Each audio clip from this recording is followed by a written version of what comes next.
Welcome Welcome to Shade in to the Shade in City, the City. and welcome to my dining room because there are things going on in the lab that, yeah, I'm not going to try to get in the middle of, and I had recording to do, so that's where we're at. So yes, Shade Squad, welcome. We are jumping into the second episode of Love and Marriage Huntsville, and of course, no, is this the second? This is the third. Is this the second or the third? This is the third. I think it's the third. Damn, it's the third, y'all. So we are jumping into the third episode of Love and Marriage Huntsville. And yeah, I'm sure it'll be messy, just like every other. So let's get into it and let's get shady.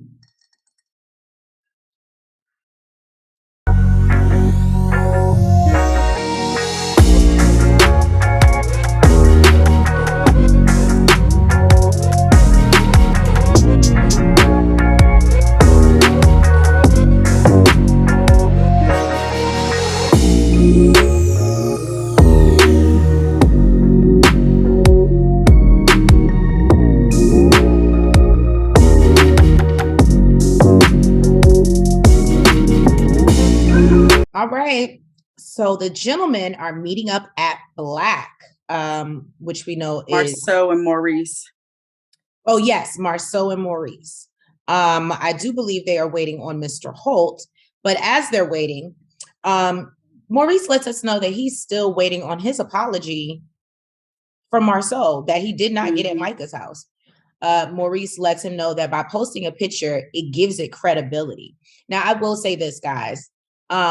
I understand that the photo is a major storyline because that's where we left off last season, but we're already 3 episodes in and we're still talking about this picture. Okay. I think it's because we're still waiting on an apology.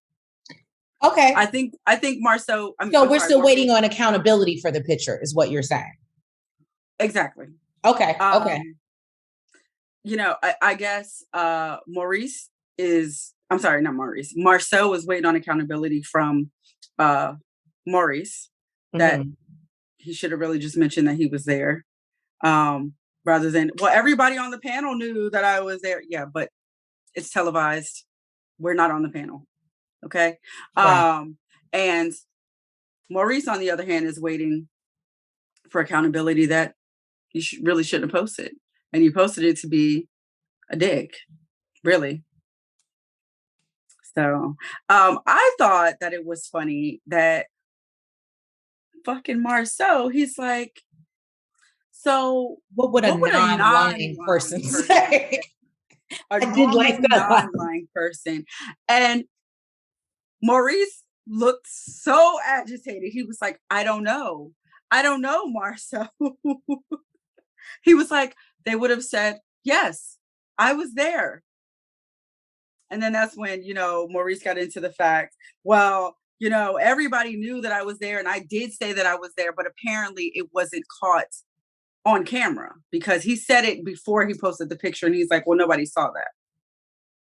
And he says, well, Marceau says, well, that's not how the audience or the world interpreted it. You said that you weren't there, but that's not how the world interpreted it. So.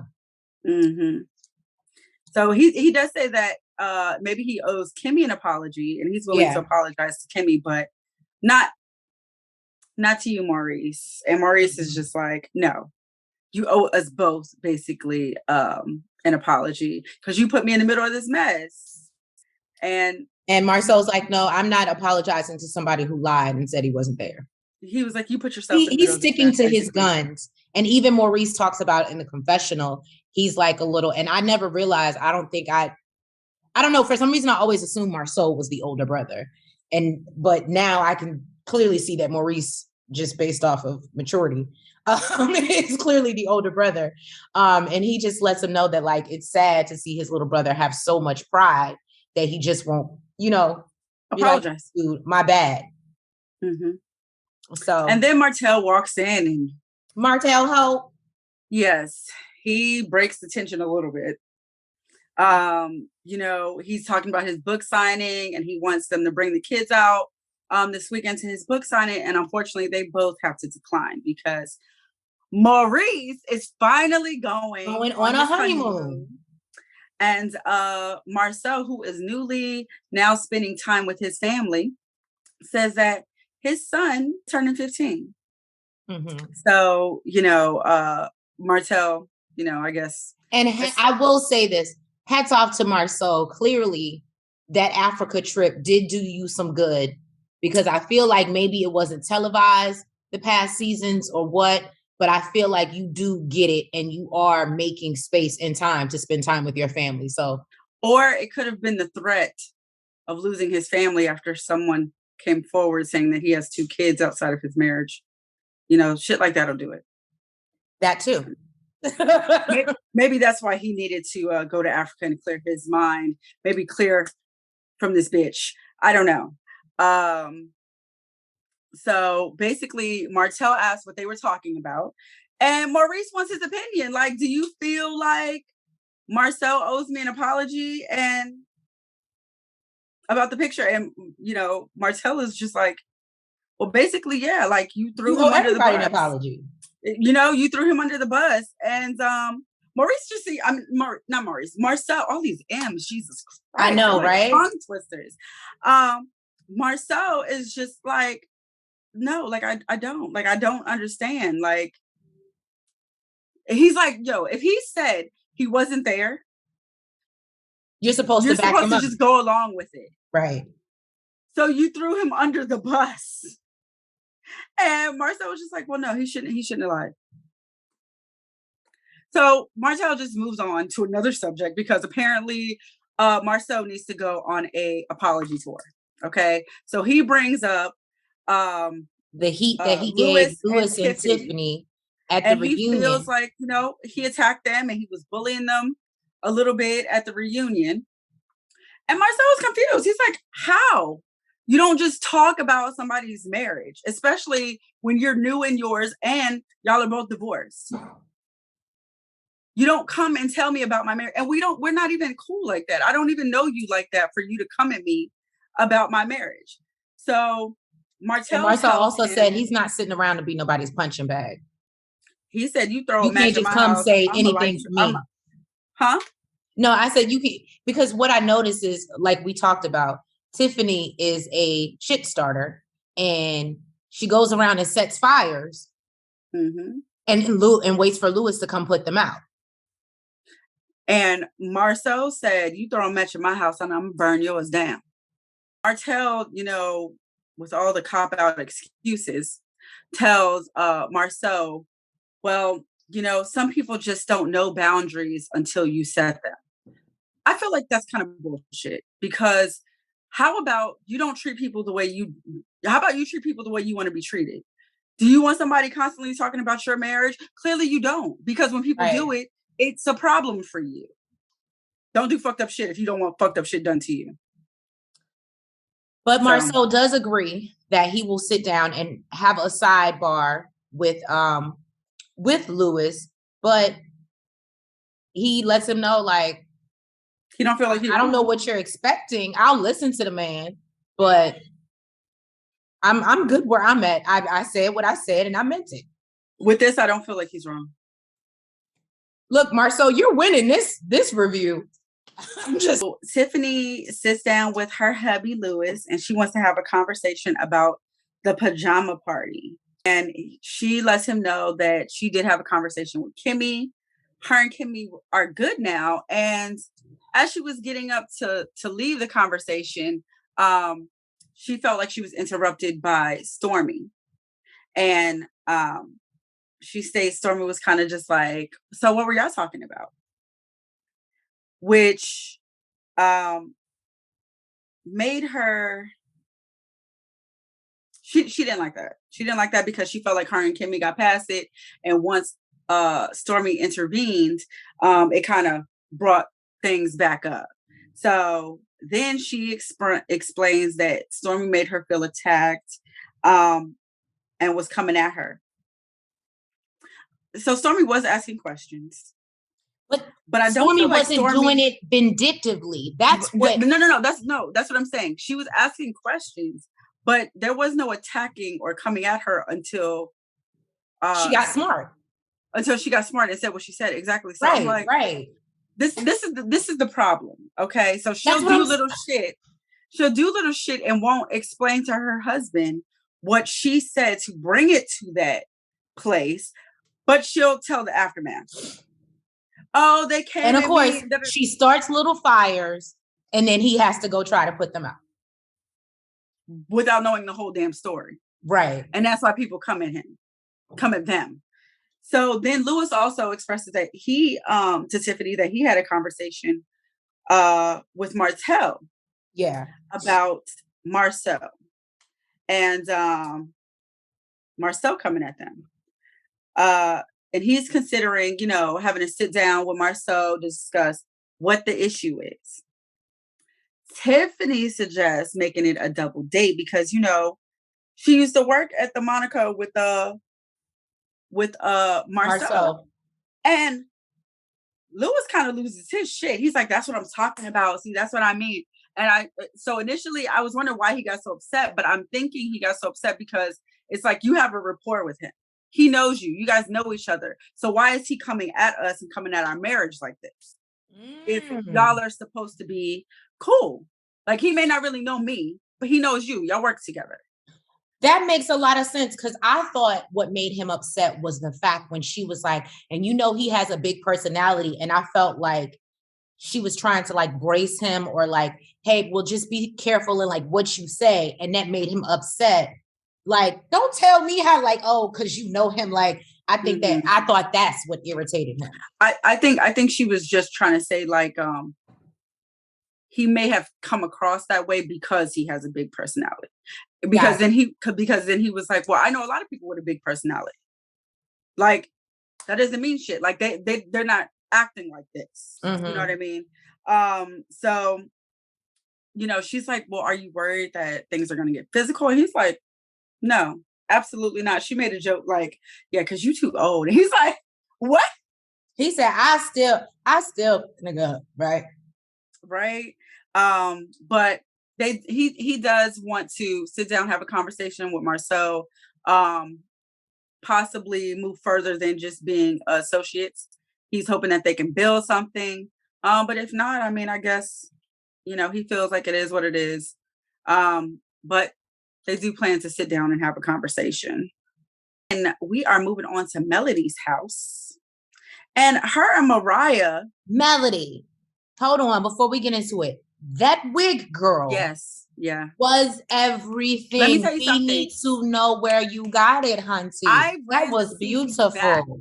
I literally was not even paying attention to what was coming out of what the conversation was because I'm so focused on the hairstyle and the wig. It was giving. I don't know where she got it from, but it is giving high quality.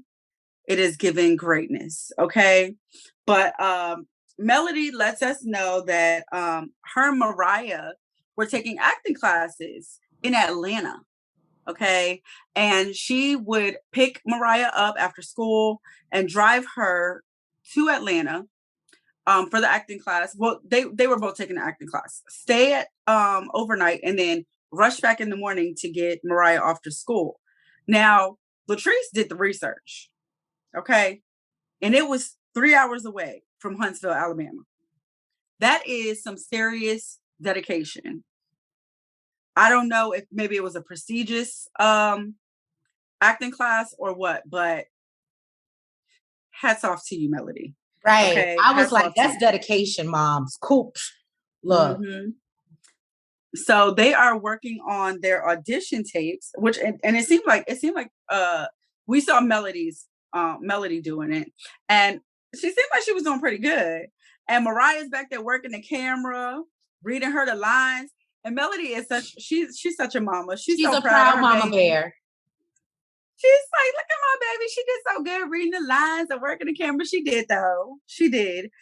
So Melody asked her, what are your goals? Mariah lets her know that she wants to be a better tennis player than Serena Williams. And Mariah, we want to see you do it. Yes, we do. I didn't even know Mariah played tennis. Right. But it doesn't surprise me. It doesn't surprise. I'm sure they're in hella activities. As much as she can keep up with, I'm sure they're in them. All right. So we see Martel drop by and see his mom, Marlene. And basically, he's bringing by his red wine, his sweet red wine, for her to try out. His premium. I'm sorry, I forgot to add premium in front of it. And it's called Ines. Apparently, it's named after Marlene's mother, so his grandmother, Big Mama. Marlene asked him what made him want to create his own wine. And he says it's something that him and Melody used to enjoy together. And he noticed that it sold out at the store. So he was like, why don't I make my own wine? And that's what he decided to do. Basically, he said he's been working on it for the past 7 or 8 months. And he's excited that it's really coming to life. He breaks down and tells her about the book signing coming up, and basically is like, are you going to be there to help? Because, you know, you be showing up late and stuff. And she asked if the kids are going to be there. And he says that he did give Melody advance notice, and that he's hoping, even though it's not his week, he is hoping that Melody will bring the kids. Into Marsau hanging out and spending time with the family. Like I said, Marsau is on a roll this episode. We are here for it. And he is making s'mores within the fireplace with the girls and MJ. He talks about learning in Africa, about letting go of financial burdens and being so into his money and bank account, and really realizing that generational wealth boils down to just the wisdom and memories that you can pass on. So I was like, trust me, if y'all watch the last 2 reviews, this was not the energy for Marsau. I don't know what's going on this episode, but this was not the energy. Then Tisha asked him about Africa and possible places to visit as a family in Africa. And I'll let Nels take over from there. Well, I thought it was funny that, first of all, you know, MJ is in here getting in his parents' ass about all the shit that they've accomplished and all the things that they know how to do, but don't know how to make no damn s'mores. Well, like, could you imagine Marsau opening up your own restaurant and being successful, and she don't know how to make no s'mores? I say, all right, MJ. Right. Get in your parents' ass, okay? We clearly know where he got that smart mouth from. That was earned. So yes, he was talking about generational wealth, and that's what he considers it to be now. It's not really about money. So there, apparently Tisha has decided that the family should go on a trip to Africa as a family trip. Mm-hmm. And MJ says, yeah, let's go to sub-Sahara, you know, below the desert. And Tisha's like, well, is that safe for kids? And Marcel's like, well, you know, there's kids in Africa, right? And MJ chimes in, you know, there's water too. Water in Africa. I said, damn, I would hate to be in that house. Tisha probably gets it from every side. Right. You know what? And I would be like, you know, the one with all these degrees. Oh, damn. Really? Don't do Tisha like that. I didn't do it. Yeah, you're right. That's true. She did it to herself.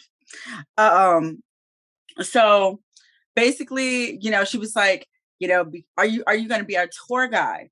Talking to Marsau, and he's like, yeah, you know, that's why I went without y'all, so I could scour the lands, you know, make sure, you know, it's cool for y'all.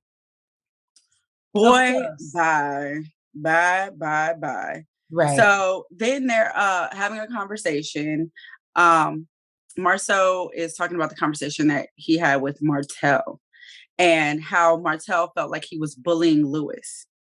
And Tisha completely disagrees. She's like, I don't think it was bullying. Like, he's the one that said that we have a bad marriage. Mm-hmm. How the hell is that bullying? Which, I mean, I feel like she has a point. I mean, that's just not something you talk about. You don't touch on nobody's marriage. You don't talk about nobody's kids.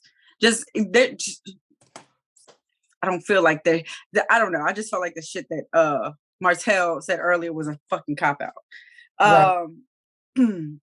So then it comes up about the conversation that her mom was having with Marsau about the secret apartment.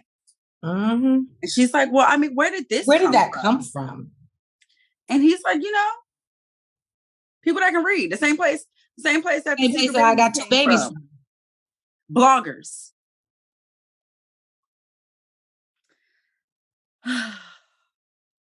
And you know what? For the first time, I actually felt like Tisha seemed suspicious. Marsau was telling her, my cars look different, and they say my name on the back. So if my cars were parked outside of a secret apartment, it would have came out a long time ago. So Marsau, I would hope Tisha would give you enough credit to know that you're smart enough to not bring your distinct cars to a secret apartment. I would think the way I think how he's so manipulative, I would think that he would plan out all that shit.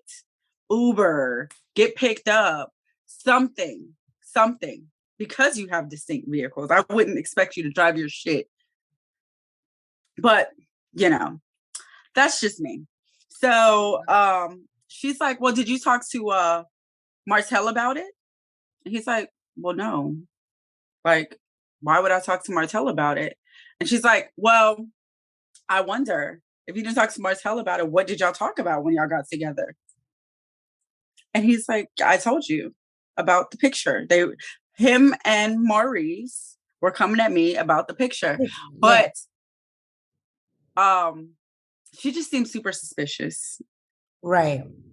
Which she always does, but she doesn't do shit about it. She always seems super suspicious, but she doesn't do shit about it. And he even checks with her and it's like, are we good? And she's like, yeah, we're good.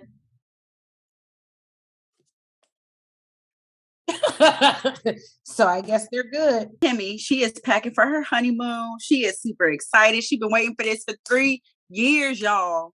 3 years or 3.5. Okay.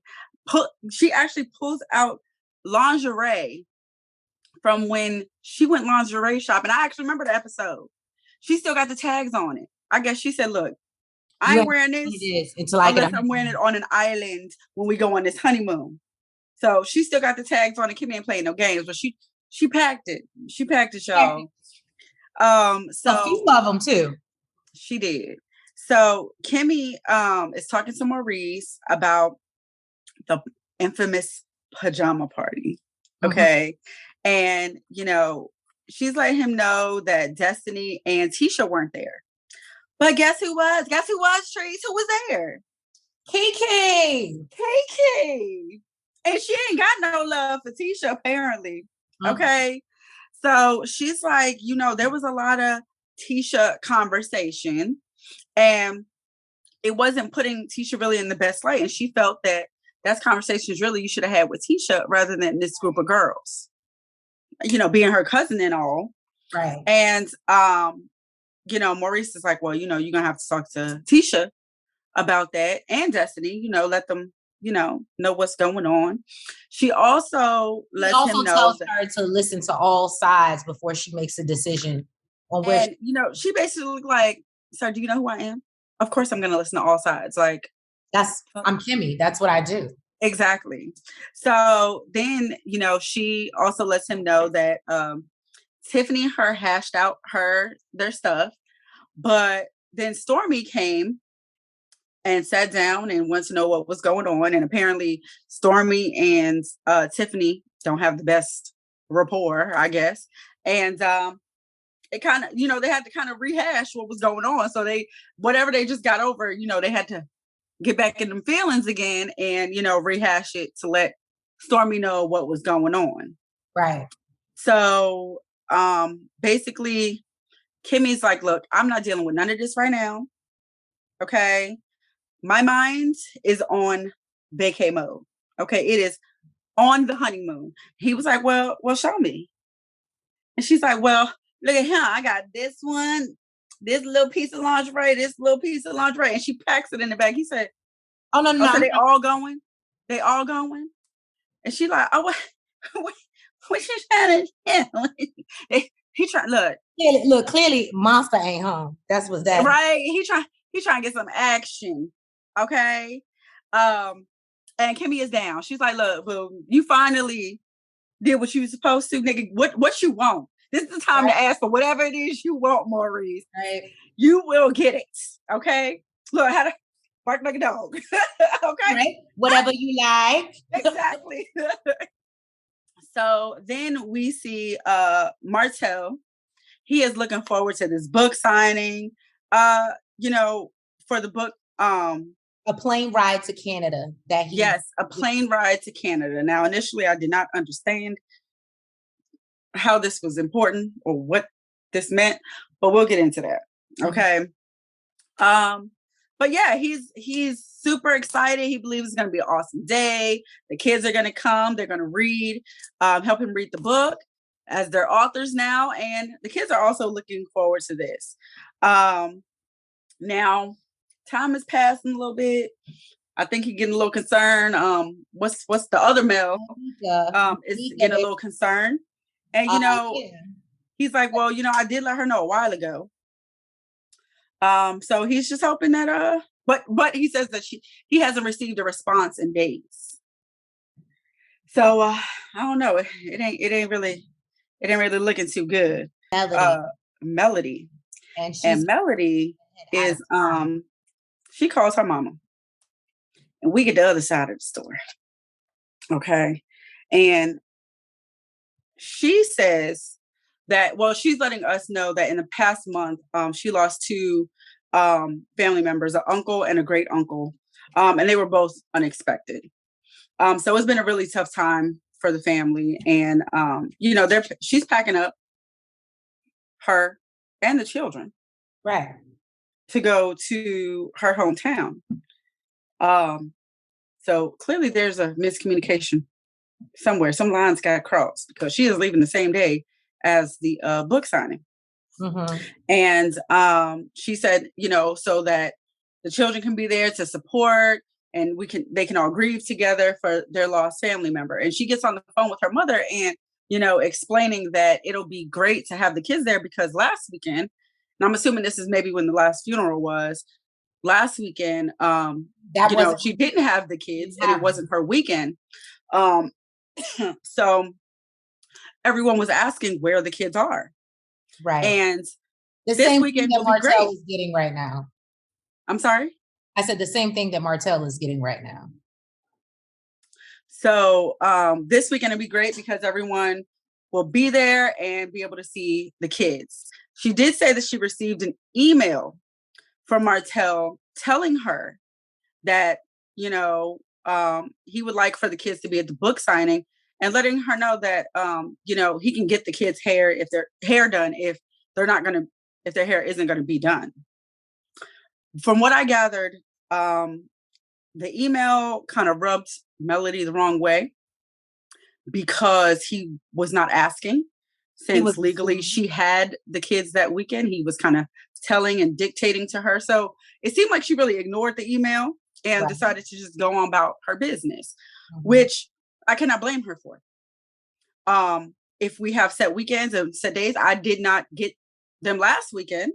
You had them last weekend. And why would you schedule some shit on the weekend that I have them? But if you wanted to do that, maybe you should have discussed it with me before you scheduled it for that weekend on my weekend, or we could have had a conversation prior and switched off weekends. Maybe I could have kept them last weekend and you could have got them this weekend. Whatever. It could have been worked out rather than you trying to dictate to me my weekend and what I'm supposed to be doing with our children when I'm supposed to have them. So basically, we shoot back over to Martel because now people are coming in to this book signing and everybody is asking where these kids are. I felt really bad in this moment for once. I even told Nels, I don't ever feel bad for Martel. And in this moment, I really did feel bad for Martel. Carry on. As we can tell, Nels does not give a damn. Like I said, I feel like if he was actually trying to work it out and get his goal accomplished, there was other ways to do it. You could have said, hey, Mel, you can keep them this weekend that you didn't have them, and can I have them the next weekend or whatever, or ask rather than trying to dictate to me. So no, I would have felt like you can kiss my whole entire ass.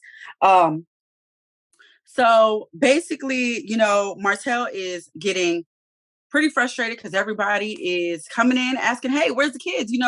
They see reserved seats for the kids. They see where the kids are supposed to be sitting. And he lets one lady know. I think it was his aunt. Oh, was it? I believe it was. Because she kind of, I felt like shots fired a little bit. Look, I would hope so. He lets, I guess, his aunt know that, he did try to arrange for the kids to come, but it is her weekend. And she tells him, well, welcome to divorce. I said, well, nigga, shit don't work out the way it was when y'all was together and, right. And y'all were marital home and right. Exactly. So basically, he's getting frustrated as hell because everybody asking where the kids are. And then Tiffany and Lewis show up and they ask him, your kids. They ask him, where your kids? Basically. And he lets them know that, he hasn't heard from Melody in days. And if she was bringing the kids by, he thinks that she would have said something by now. Yeah. So he is clearly finds two volunteers out in the audience. Well, he's clearly upset and says that in their paperwork, their legal paperwork, that if it's a special day, regardless of whose weekend it is, if it's a special day, there's to go with the other parent. And this is more than a special day. Yes, to you. How do you know Mel doesn't feel that her weekend and the special day going to grieve and support her family in another state is not special to her? You don't know what the hell she got planned, and it's none of your goddamn business because it ain't your weekend. So basically, he is talking to everyone at the book signing and lets them know, kind of gives them a rundown about what the book is about. So he says growing up, he was poverty stricken. So he didn't really get to travel much. And he wants kids who, are living the same life to be able to live vicariously through his children who are able to travel more. So he wants to give a great, this illustrated version in a book of what it is to be in Canada and what it's like if, for children who are maybe not able to go visit Canada. And he has what I believe to be Tiffany and Lewis's children, Ethan and Kennedy, who are going to read along with him. But he does say that, No, those weren't her kids. They literally were two random kids that were out in the audience. That's what made it so bad. That's what I was trying to say. Melnika went and found like two volunteer kids in the audience to bring up to read the book with him. Because Tiffany's kids were still sitting there when they started reading the book. No, it was two random kids. That's why I said I really felt bad for him, because Melnika clearly saw it and was like, let me get. He could have just read the book himself. Forgive Nails, y'all. Forgive her. I've done co-parenting, so I don't feel no type of way. But you know what? My ex had enough respect to ask me ahead of time if we can switch off weekends. So we didn't have this issue. But had we, I completely agree with Mel. There's other ways to do it. You don't dictate shit when it's no. Yeah, you don't run this shit no more. Okay? The hell. So he basically says, it's hurtful to, see that his kids aren't there, and he feels like people were cheated as well as his children. But when I saw the kids packing up to leave and go out of town, they seemed pretty goddamn happy to me. So I don't even know if they knew it was the weekend to do the damn book signing. Maybe next time plan better, and maybe next time ask permission or communicate better. And sing. All right. Thank you guys for tuning in for episode. Are we really 3? 3. Yes. Jesus. This feels like it's moving fast. But yes, thank you guys for tuning in to episode 3, our review of Love and Marriage Huntsville. Please make sure that you like, you comment, you subscribe, and you hit the notification bell. Yes, and please make sure that you are following us on all social media platforms, and we will catch you next week for episode 4. Keep me in line, Shade Squad, because I don't know what number we're at. This is going real fast. All right, guys, have a great evening and a great front, back, side to side. Make sure you go like and subscribe. Front, back, side to side. Make sure you go like and subscribe. Hey!